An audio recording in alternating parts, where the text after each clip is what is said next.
দুনিয়াতে এত কিছু থাকতে মদকে কেন আল্লাহ পাক হারাম করলেন? এর কারণ হলো মদ মানুষের মস্তিষ্ক বিকৃত করে, মদ মানুষের মাথা নষ্ট করে দেয়। আজকে যদি আমরা গোটা বিশ্বের দিকে তাকাই তাহলে দেখব যে এই মদ মানুষের গোটা বিশ্বের মানুষের মস্তিষ্ককে নষ্ট করে দিচ্ছে। ইউরোপ, আমেরিকা, রাশিয়া, চীন, জার্মান, জাপান, স্পেন, বিশ্বের অন্যতম রাষ্ট্রগুলোর মধ্যে এই মদের কারণে মানুষের বিভিন্ন ধরনের সমস্যা হচ্ছে। মানুষ উল্টাপাল্টা কাজ করে এই মদ খেলে। মদ এবং জুয়া মানুষের জীবনকে ধ্বংস করে দেয়। আল্লাহ সুবহানাহু ওয়া তাআলা মদ এবং জুয়াকে হারাম করেছেন। কেন হারাম করলেন? কেন নিষিদ্ধ করলেন? এর কারণটা কি?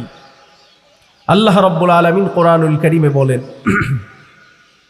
ইয়া আইয়ুহাল্লাযীনা আমানু ইন্নামাল খামরু ওয়াল মাইসিরু ওয়াল আনসাবু ওয়াল আজলামু রিজসুম মিন আমালিশ শাইতান। আল্লাহ সুবহানাহু ওয়া তাআলা কোরআনুল কারীমের 5 নম্বর সূরাতুল মায়েদা আয়াত নম্বর 90 আল্লাহ রাব্বুল আলামিন বলছেন, হে ঈমানদারগণ,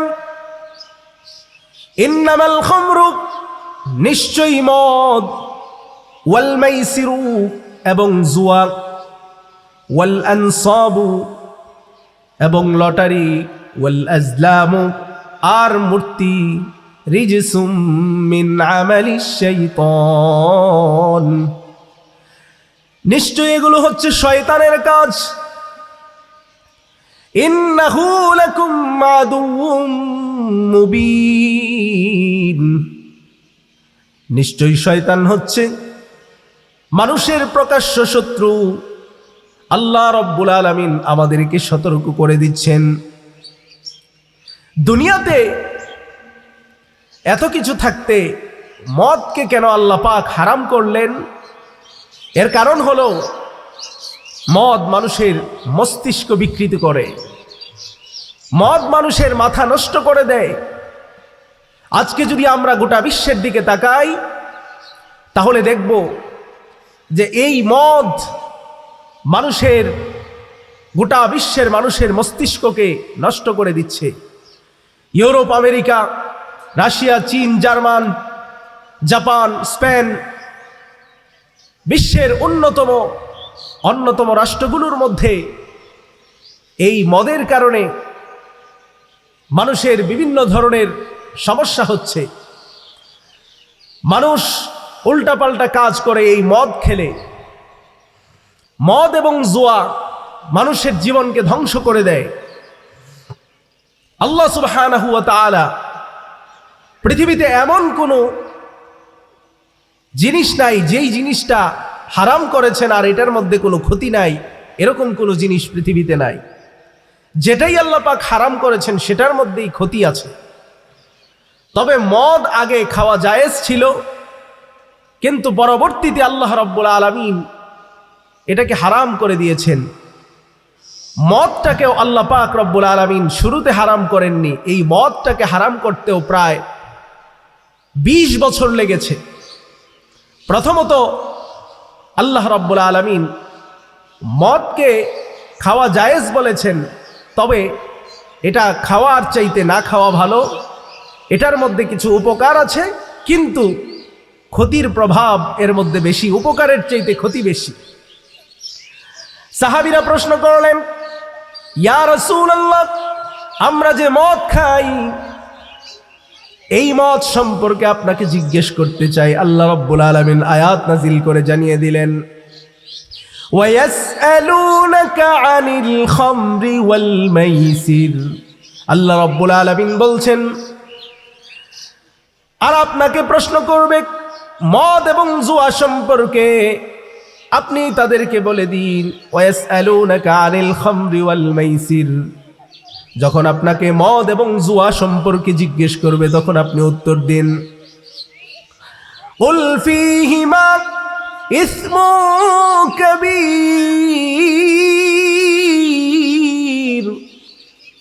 মদ এবং জুয়া এটার মধ্যে মানুষের জন্য কিছু উপকার আছে, মদের মধ্যে কিছু উপকার আছে, জুয়ার মধ্যেও কিছু উপকার আছে। অনেক মানুষ বলছে ঠিক আছে, কোরআনের মধ্যে আল্লাহ রাব্বুল আলামিন যেহেতু বলেছেন মদের মধ্যে কিছু উপকারিতা আছে, তাহলে ক্ষতি পরে দেখব, আগে উপকারটা কি আছে সেটা দেখব। উপকারগুলো মুফাসসিরিনে কেরাম বর্ণনা করেন। মদ খেলে মানুষের সাময়িক মস্তিষ্ক বিকৃত হয়, যার কারণে মানুষের কোনো টেনশন থাকে না, হতাশা দুর্দশা যা কিছু আছে সব কিছু মদ যখন মানুষ খায় সেই সময়টাতে মানুষের মস্তিষ্ক বিকৃত হয়ে যায়, তখন মানুষ আর স্বাভাবিক থাকে না, যার কারণে তার কোনো টেনশনও থাকে না, দুনিয়ার কোনো হিতাহিত জ্ঞান তার থাকে না। এটা হচ্ছে এক নম্বর উপকার। মানুষের টেনশন দূরীভূত হয়ে যায় সাময়িক সময়ের জন্য। তারপরে যখন তার চেতনা ফিরে আসে তখন বলে হায় হায় আমি এটা কি করলাম। মদ খেয়ে এমনও ঘটনা আছে, মদ খেয়ে এসে তার স্ত্রীকে একসঙ্গে 3 তালাক দিয়ে দিয়েছে।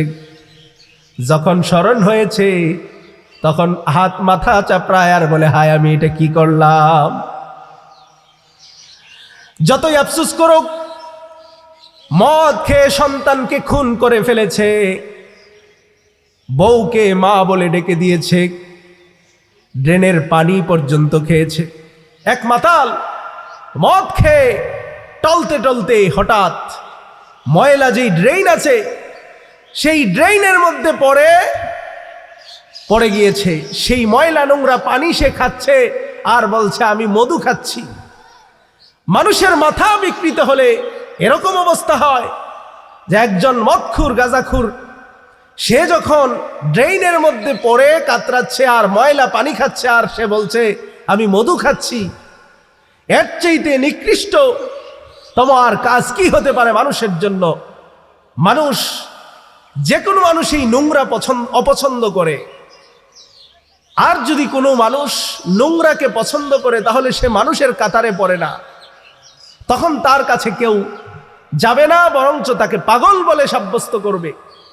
কারো যদি জামাটা ছিঁড়া ফাড়া নোংরা ময়লা আবর্জনা দিয়ে ভরপুর থাকে, চুলগুলো উস্কো খুস্কো থাকে, তাহলে তাকে পাগল হিসাবে সাব্যস্ত করা হয়। এটা হচ্ছে মানুষের স্বাভাবিক প্রক্রিয়া। তো ওই লোকটা যখন মাটিতে পড়ে মদ খেয়ে মাতাল হয়ে গড়াগড়ি করে ড্রেনের পানি খাচ্ছে আর বলছে মধু খাচ্ছে, তার চাইতে নিকৃষ্টতম আর কি হতে পারে। যেই ব্যক্তিটা তার স্ত্রীকে মা বলে ডাক দিচ্ছে, সেই ব্যক্তির তার স্ত্রীকে জিহার হয়ে গেছে। স্ত্রীকে যদি মায়ের সঙ্গে তুলনা করা হয় তখন তার জন্য ওয়াজিব হয়ে যায়, জিহার হয়ে যায়। আর জিহারের জন্য সাময়িক যেই কাফফারা দিতে হয় সেই কাফফারা ছাড়া তার স্ত্রী তার জন্য সাময়িকভাবে বৈধ হয় না। সম্মানিত হাজিরিন, মদের উপকারিতা সম্পর্কে কোরআনে যেই কথা বলা হয়েছে, মানুষ শুধুমাত্র উপকারের দিকেই দৌড়ায় যে মদ খেলে কি উপকার, সেই উপকারটা একটু খুঁজে বের করি। 1 নম্বর উপকার হচ্ছে মদ খেলে সাময়িক মাথা নষ্ট হয়ে যায়, তার টেনশন দূরীভূত হয়ে যায়। 2 নম্বর মদ খেলে উপকার হচ্ছে মানুষের সাময়িক শক্তি ফিরে আসে। যখন একটু মদ টদ খায় তখন মানুষের শক্তিটা একটু বেড়ে যায়।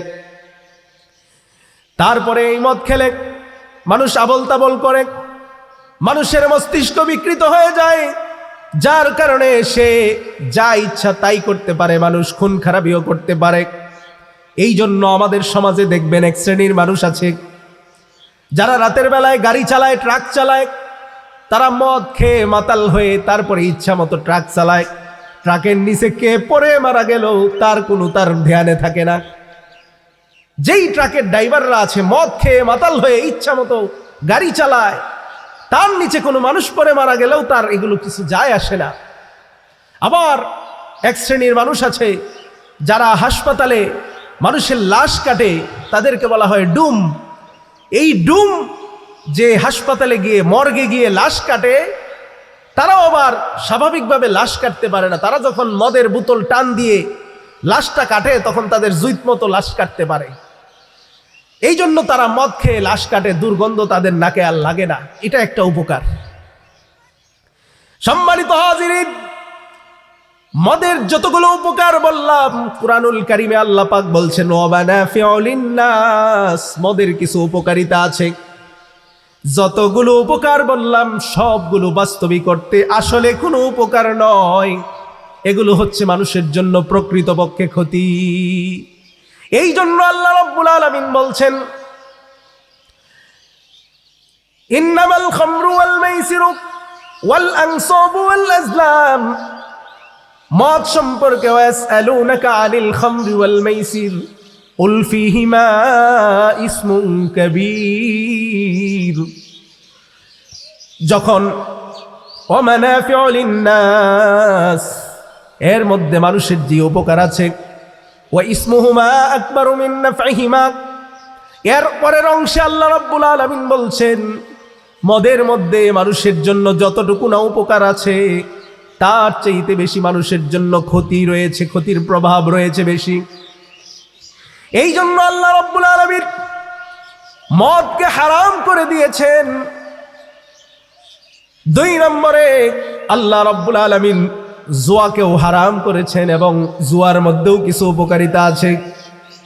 জুয়ার মধ্যে উপকারিতাটা কি আছে? অনেক মানুষ আছে জুয়া খেলে, সেই জুয়া খেলার কারণে তাদের হঠাৎ করে বড়লোক হয়ে যায়। হঠাৎ একটা বাজি ধরলো, জুয়া খেললো, হঠাৎ করে তার এই টালটা জিতে ফেলল, হঠাৎ করে তার অনেক টাকা এসে গেল। জুয়ায় যখন জিতে গেল, লটারি লেগে গেল, তখন তার হঠাৎ করে সে অনেকগুলো টাকা পেয়ে গেল, বাড়ি গাড়ির মালিক হয়ে গেল। এটাতে তার সাময়িক কিছু উপকারিতা আছে, কিন্তু এই উপকারের চেয়ে ক্ষতি বেশি।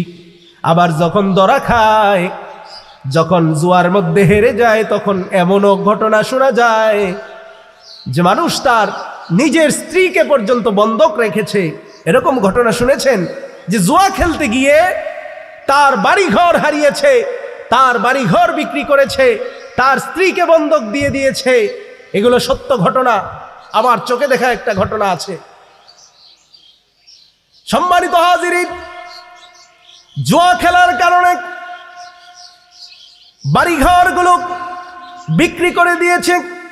এবার তার আর জুয়ায় বাজি লাগানোর জন্য আর কোনো কিছু নাই। শেষ পর্যন্ত তার সুন্দর স্ত্রীকে বন্ধক রেখেছে, বলছে এই যে যাও, আমার বউকে তোমার কাছে দিয়ে দিলাম, আমি যদি জিতি তাহলে তোমার আমার বউ সহ বাড়িঘর সহ সবকিছু ফেরত দিবা, আর যদি আমি হেরে যাই তাহলে আমার বউ তোমার হয়ে যাবে।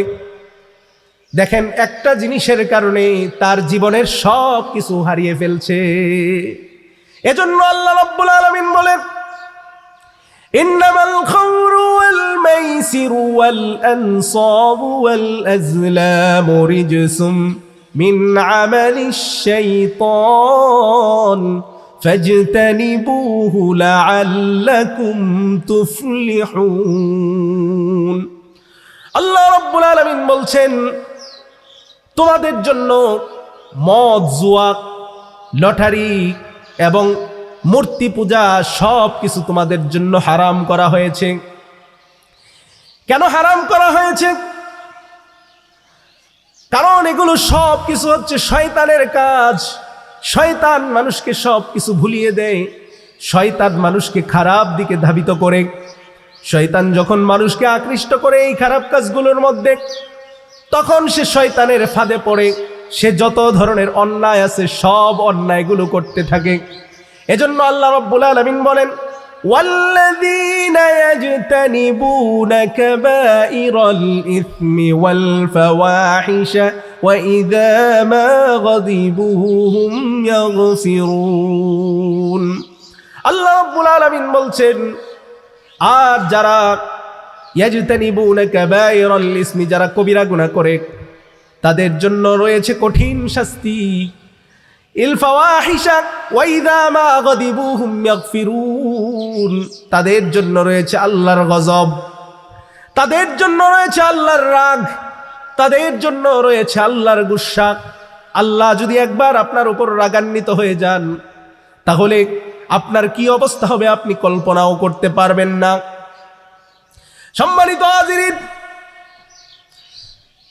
আল্লাহ সুবহানাহু ওয়া তাআলা মানব জাতির হেদায়েতের জন্য এই কোরআনুল কারীম নাজিল করেছে।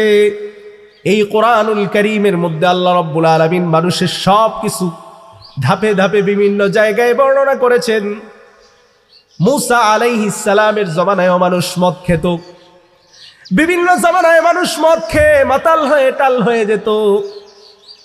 রাসূলের জমানায় যখন ফার্স্ট টাইম মদ সাহাবীরাও খেতেন, খাওয়ার পরে আল্লাহ পাক রব্বুল আলামিন 3 বারের মধ্যে মদ নিষেধ করেছেন। প্রথমবার যখন সাহাবীরা জিজ্ঞেস করলো, ইয়া রাসূলুল্লাহ, আমরা মদ সম্পর্কে আমরা কি করব বলেন, তখন প্রথমে মদের ক্ষতিকর দিকগুলো আল্লাহ রাসূল সাল্লাল্লাহু আলাইহি ওয়াসাল্লাম বর্ণনা করেন। 2 নম্বরে আয়াত নাজিল হলো, ইয়া আইয়ুহাল্লাযীনা আমানু লা তাকরাবুস সালাতা ওয়া আনতুম সুকারা, হে ঈমানদারগণ, তোমরা যখন মদ খাও, মদ খাওয়ার পরে তোমরা মদ খেয়ে সঙ্গে সঙ্গে নামাজের ধারে কাছেও যেও না, কারণ মদ খাওয়ার কারণে তোমাদের মস্তিষ্ক বিকৃত হয়ে যায়। এই জন্য মদ খেয়ে তোমরা তোমাদের মাথাগুলো নষ্ট করো না। এই জন্য তোমরা মদ খাবে, কিন্তু মদ খাওয়ার সময় তোমরা নামাজের কাছে যেও না। 3য় ধাপের মধ্যে, প্রথম ধাপে আল্লাহ পাক রব্বুল আলামিন বলছেন তোমরা মদ খাও, কিন্তু মদ খেয়ে নামাজে যেও না। 2য়বার আয়াত নাজিল হয়ে বলল, মদ খাওয়ার কিছু উপকারিতা আছে, তবে উপকারের চেয়ে ক্ষতি না খাওয়াই ভালো। আর 3 নম্বরের সর্বশেষ মায়েদার 90 নম্বর আয়াতে আল্লাহ পাক রব্বুল আলামিন বলেন, ইয়া আইয়ুহাল্লাযীনা আমানু ইন্নামাল খামরু ওয়াল মাইসিরু ওয়াল আনসাবু ওয়াল আজলাম, তোমাদের জন্য মদ এবং জুয়াকে হারাম করা হয়েছে। সম্মানিত হাজিরিন, এদেশের মধ্যে মদ আছে না নাই? অনেক বেশি মদ আছে, মদ, জুয়া, লটারি ইত্যাদি আছে ভরপুর, কিন্তু এগুলো বন্ধ হয় না কেন? এটা বন্ধ কিভাবে হবে? যারা মদ খায় তারা সাধারণত ওয়াজে আসে না, আর যারা ওয়াজে আসে তারা মদ খায় না। তাহলে ওয়াজ হলেই মদ বন্ধ হবে কিভাবে? মদ বন্ধ হওয়ার জন্য কোরআনের আইন দরকার। কোরআনের আইন দিয়ে যদি দেশ পরিচালনা করা হয়, বেশি না মাত্র কয়েকটা আইন যদি দেশে চালু হয়ে যায়, তাহলে এই বাংলার জমিন থেকে সমস্ত ধরনের অন্যায় পাপাচার কাজগুলো বন্ধ হয়ে যাবে। এজন্য 1 নম্বরে সংসদে আইন পাশ হওয়া দরকার, বিল পাশ হওয়া দরকার, যে দেশের মধ্যে কোনো ধরনের মদ, জুয়া, লটারি ইত্যাদি চলবে না। এটা যদি একবার আইন পাশ হয়ে যায়, তাহলে এদেশ থেকে সমস্ত ধরনের মদ রিলেটেড যত ধরনের পাপ আছে, অন্যায় আছে, গুনাহ আছে, সব কিছু দূরীভূত হয়ে যাবে। আল্লাহ রাব্বুল আলামিন আমাদের সমস্ত মদ, জুয়া থেকে বাঁচার তৌফিক দান করুন, এবং রাষ্ট্রীয়ভাবে মদ, জুয়া নিষিদ্ধ করা হোক। আমরা এই জোরালো দাবি জানাই।